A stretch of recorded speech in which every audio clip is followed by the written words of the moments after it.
안녕하세요. 제가 이번에 가지고 온 종목은 대우건설을 가지고 왔습니다.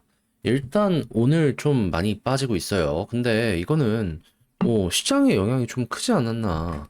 그러면 이 올라간 이슈가 이어지게 된다면 향후에 자리 잡고 반등하는 것도 충분히 가능한 순간이 올 것 같은데 정확히 제가 뭘 보고 있는지 요걸 한번 풀어보도록 할 테니까 일단 들어가기 전 구독과 좋아요 꾹 한 번만 눌러주시면 너무나 감사드리겠습니다.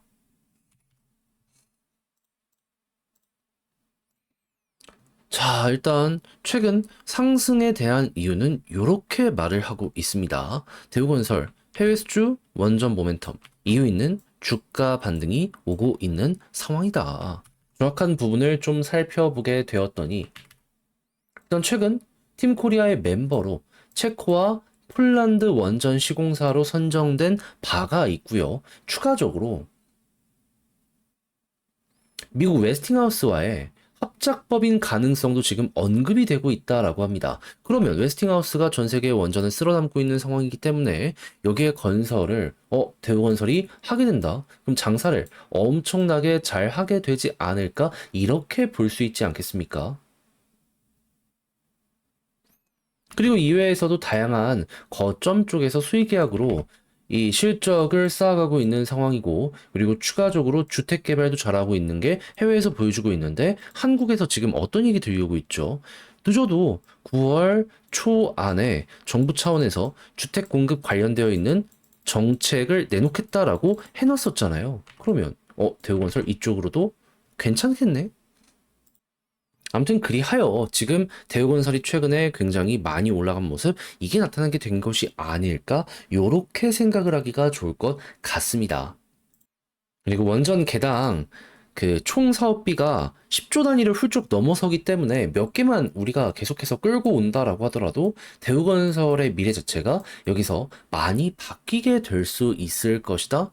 요거 한번 참고를 해보기 좋을 것 같아요. 다만 조심을 해야 되는 부분은 뭐냐면 이제 몇몇 분들은 생각을 하실 거예요. 웨스팅하우스나 이런 데에서 직접 건설을 하면 되지. 왜 자꾸 건설사를 끌어들이려고 하는 거냐.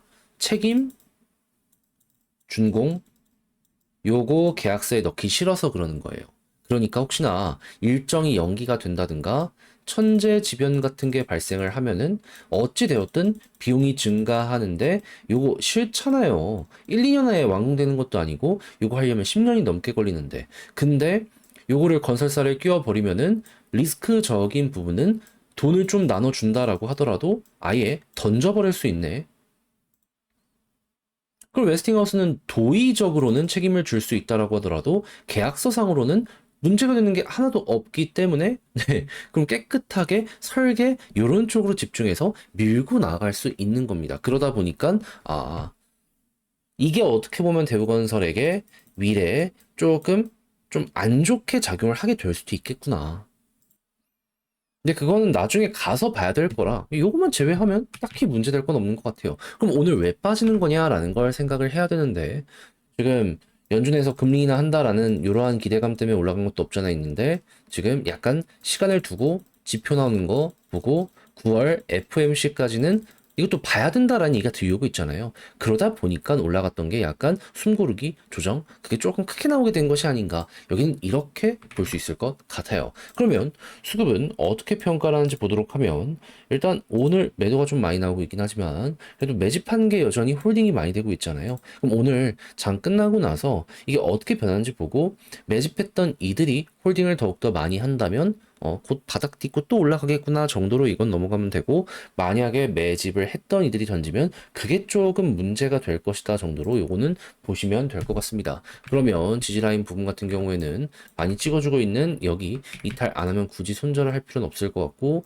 이번에도 올라가면 여기 매물대를 잘 소화했기 때문에 더욱 수월하게 올라가는 가대에 여기 만약에 아래를 뒤어주는 모습이 확실하게 보여주게 된다면 힘 실리게 되었다라는 것이기 때문에 이때부터 방향 한번 더 이렇게 짚는 거 예상을 하면 좋을 것 같습니다.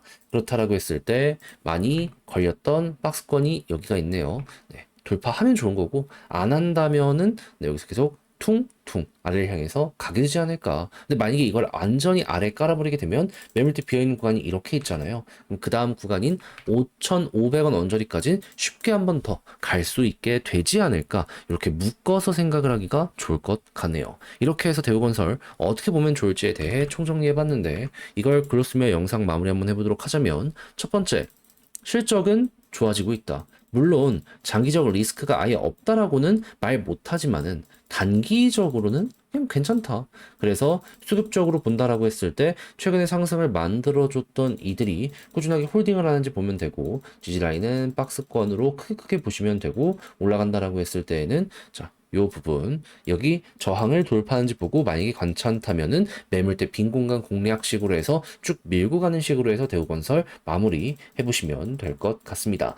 자, 이렇게 하여 초정리 해봤는데 어떻게 여러분들께 도움이 되었을지 모르겠어요. 잘 보셨으면 좋겠고 전 다음에 더 좋은 영상으로 다시 인사드리겠다라고 말씀드리며 이상 주식 정리해드리는 주정남이었고요. 끝으로 구독, 좋아요 눌러주시고 남은 시간 화이팅 하시고 내일 또 뵐 수 있었으면 좋겠습니다. 감사합니다.